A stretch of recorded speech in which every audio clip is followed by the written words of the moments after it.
अधिकार फक्त कर्मावर, फळावर नाही.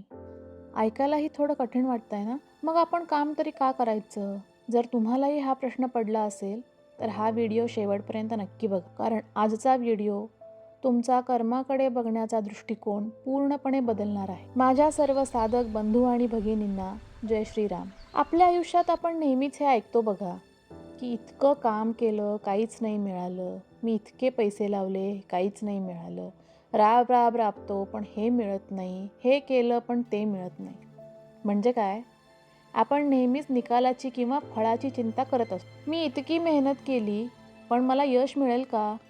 हा प्रश्न आपल्याला सातत्याने सतावत असतो. पण याच प्रश्नाचं उत्तर 5000 वर्षांपूर्वी भगवान श्रीकृष्णांनी अर्जुनाला दिलंय. आज आपण श्रीमद भगवद्गीतेतल्या त्या सुवर्ण मंत्राचा अर्थ समजून घेणार आहोत. भगवद्गीतेमध्ये अध्याय 2 आणि श्लोक 47. काय आहे श्लोक?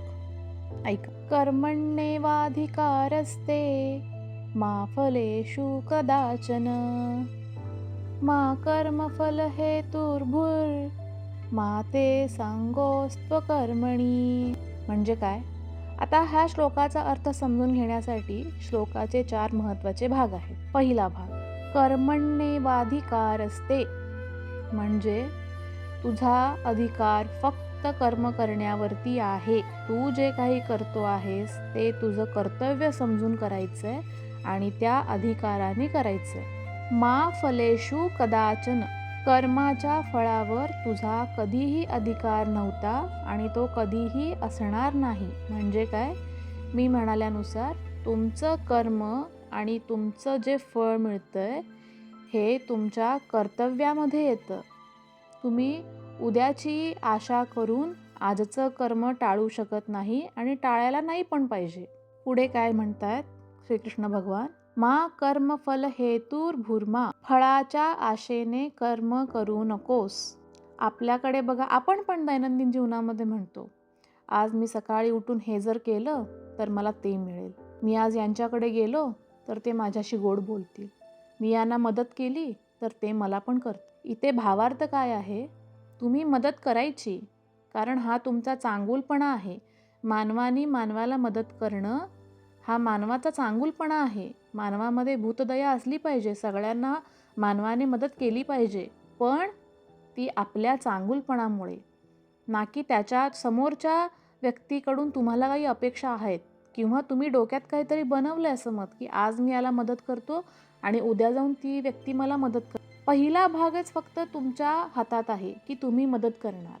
पुढे जाऊन ती व्यक्ती तुम्हाला मदत करेल की नाही तुमच्या हातात नाही. त्यामुळे ते फळ आहे, त्याचा विचार आणि त्याची अपेक्षा तुम्ही नाही करायची, पण तुम्ही मात्र मदत करायची जर तुमची इच्छा असेल तर. आणि शेवट काय होतो श्लोकाचा? मा ते संगोस्त्वकर्मणी. मग उद्या जाऊन ती व्यक्ती मला मदत करेल की नाही या विचाराने तुम्ही आजच मदत करायला मागे सरकलात तर. म्हणजे काय? तुम्हाला कर्म न करण्याचा मोह नाही झाला पाहिजे, असा एकंदर हा थोडक्यात अर्थ आहे या श्लोकाचा. व्यावहारिक जगामध्ये या श्लोकाचा अर्थ काय होतो बरं? श्रीकृष्णांना असे म्हणायचं नाहीये की तुम्हाला फळ मिळणारच नाही. उलट जेव्हा आपण फळाचा विचार सोडून पूर्णपणे कामात झोकून देतो तेव्हा त्या कामाचा दर्जा वाढतो. आता उदाहरणार्थ घ्या. समजा एखादा विद्यार्थी परीक्षेचा अभ्यास करताना फक्त निकाल काय लागेल याचाच विचार करत बसला तर त्याचा अभ्यासात लक्ष लागेल का हो? पण त्याने जर फक्त उत्तम अभ्यास करायचा आहे या आपल्या कर्तव्यावरती लक्ष दिलं तर यश त्याला नक्कीच मिळेल ना, बरोबर की नाही? मग या श्लोकामधला जो भावार्थ आहे तो जर तुम्ही तुमच्या आयुष्यामध्ये उतरवला तर त्याचे फायदे काय होत आहेत बघा. पहिली गोष्ट, आपली तणावातून मुक्ती होते. तणाव कसला? जेव्हा आपण फळाची चिंता सोडतो तेव्हा अपयशाची भीती निघून जाते. त्यामुळे आपण तणावमुक्त होऊन काम करू शकतो. हा विचार तुमच्या मनाला शिवतच नाही, मी हे करतोय खरं पण मला फळ मिळेल की नाही. आणि दुसरा फायदा असा होतो की आपण वर्तमान काळामध्ये जगायला शिकतो. कारण का? फळ हे नेहमी भविष्यात असतं पण तुमचे कर्म हे वर्तमानात असतं. म्हणून हा श्लोक आपल्याला वर्तमानात जगायला शिकवतो. आता सध्या सोशल मीडिया आपल्या वापरामध्ये खूप येत असतो. आपण अनेकदा सोशल मीडियावरती अनेक व्हिडिओज बघताना त्याच्यामध्ये चुकीचा अर्थ बघतो आणि आपल्या मनाची काहीतरी समजूत घालतो की फळाची अपेक्षा करू नका म्हणजे काहीही न मिळवता काम करत राहा. नाही, पण तसं नाही. याचा अर्थ असा आहे की परिणामावर आपलं नियंत्रण नसतं. त्यामुळे जे आपल्या हातात आहे म्हणजे काय, फक्त आणि फक्त आपली मेहनत, त्यावरच लक्ष केंद्रित करायचं आणि हाच मानवासाठी शहाणपणा आहे. तुम्ही विचार करा या गोष्टीवरती.